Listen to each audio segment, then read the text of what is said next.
Aljamain Sterling reacted to the clip of him and Hunter Campbell negotiating the fight with Sean O'Malley. Upon seeing this clip on the new Roku documentary, many fans felt as if Aljo was pressured to fight when he really wasn't ready to. Aljo posted this video to his YouTube channel regarding this clip. Here's what he had to say. A link to the full video will be in the description. I know we've seen the video circulating all over the social media interwebs. Conversation between myself, my management, and Hunter. I wasn't really excited to see that clip again because I had to relive all those emotions again. Kind of riled me up a little bit because it really did piss me off in that moment of time back then. Just how everything kind of unfolded. Because if you look at the series of events, I just fought. I had a really hard training camp to make that weight cut. 5 rounds, hard fight. And then they don't make fights the night of the fight, but somehow, for whatever reason, my fight in particular just happened to be made that night. Yeah, it wasn't the easiest decision to just say, yeah, I'm a bad I'll turn around and fight. And I know the whole narrative of can't get out of my own way, don't do myself any services when I get to social media and whatnot. But from that night, I said, I don't know what he's talking about. I have no desire to fight right now. And that was the whole thing I was saying. I have to heal up and see how my body holds up. I relived those emotions all over again watching that clip, and I could just put myself back in that situation,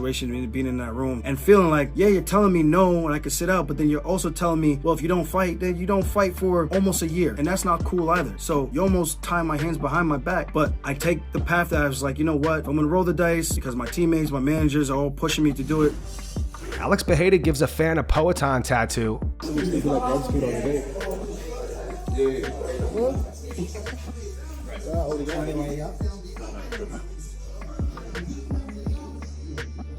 Não, esse aqui é um tracinho só, né? Direto, né? Do you wanna give him some stare on this side and work for that? Aqui pra cá?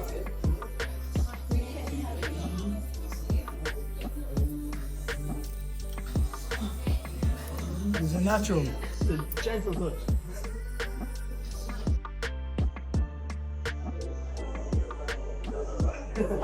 That's it. Did you say that? Yeah. He does that. He's putting on a brave face. You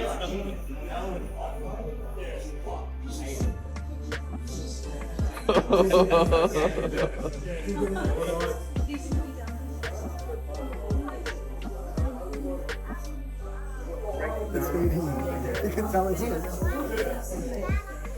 And then he punches you in the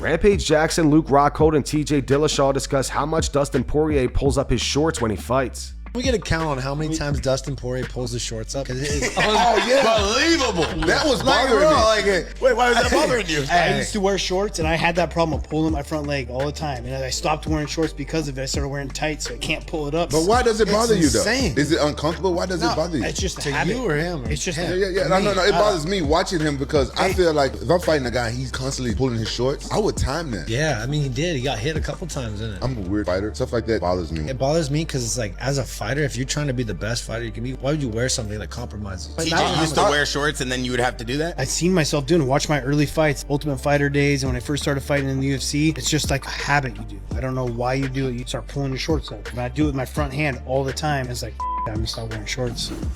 Chito Vera plans to make Deiveson Figueiredo suffer when they fight. The fight goes down at UFC on ABC 7 on August 3rd. Speaking to MMAfighting.com, Chito said, I'm going to focus on Deiveson Figueiredo. I know that's a big challenge. I'm taking this just as serious as I was taking the title fight, all the fights before. And if I have to dig deep and go to the basement and pull all the demons, we'll bring them. I feel like it's a dangerous fight. That's a guy who's been a world champion. He fought for the belt many times. He fought big names, and he's undefeated in my weight class. He beat a guy that I beat, Rob Font. He beat a former champion, Cody Garbrandt. I know he's a guy not to take lightly. I could say whatever I want, I could be a but I know this is going to be a fight that I will have to fight. I mean, you know this about me. I'm not taking it easy. I'm not chilling right now. I'm going 4x4. I really want to get in there and make this guy suffer. And I just want to get on top with a win and figure out how to get in the title conversation. The best way to do that is to go to Abu Dhabi and rip this man apart.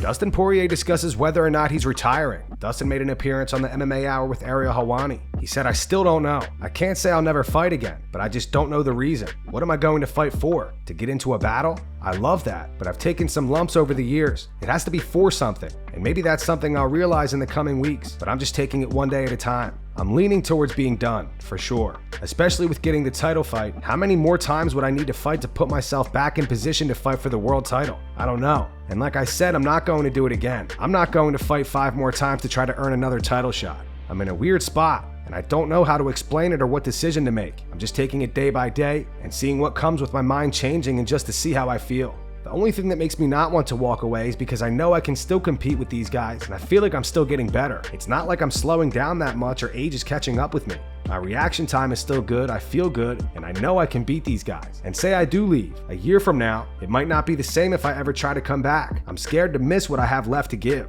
but also I don't want to give too much of myself. I want to give more because I know I have a short window to give the best of myself, but also I've given so much of myself to the sport for so long. It's just, where do I draw the line? That's the battle I have to figure out with myself. Talking about those things is not exciting to me, but if my phone rang right now and it was Hunter Campbell and he said, "This fight, I've got to see how I feel when it's offered to me." That's how I know what decision to make. Talking about it, there's nothing attractive to me. Of course, I'm not happy with the result, but I'm happy with who I am. What's more important, what you acquire on the journey or who you become on the journey. And the person I've become on this journey, I'm forever grateful to the fight game for turning me into this person. Because the way I think about things, the way I view things, my perspective is completely different. And it's all because of the ups and downs, picking myself up. I just look at the world in a different way, and I'm thankful for that.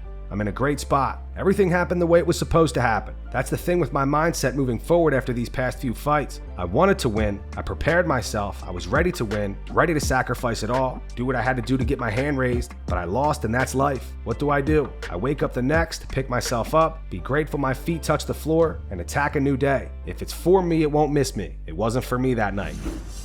Conor McGregor claims that UFC 302 did 500,000 pay-per-view buys. On X, Conor posted this today.